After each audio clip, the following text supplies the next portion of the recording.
هر شب از رویای تو با خود تبانی میکنم. دزدکی با طفل دل من روزخوانی میکنم. ماتمم را کس نداند بس که افتادم غریب. نرم نرم از دیده ام گوهر فشانی میکنم. گاه با دردم کنم صد ناله بر روی زمین.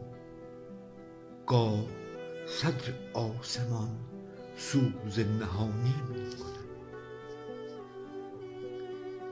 چشمک ناز ستاره پیش روی ماه تو.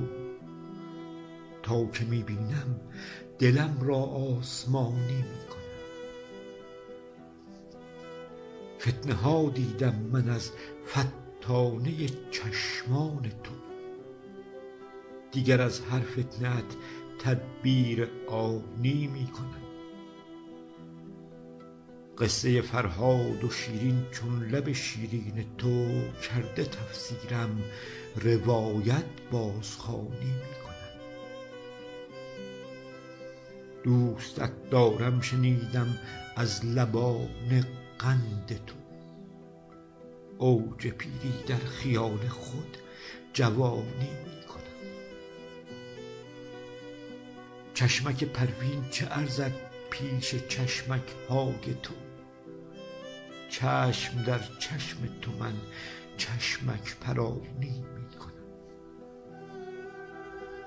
گاه شیدا میشوم با دیدنت شوریده سر.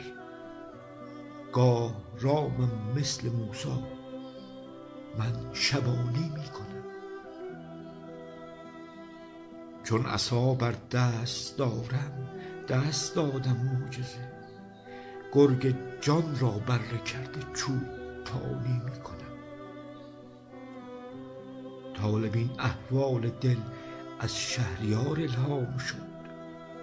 حال در ملک غزل من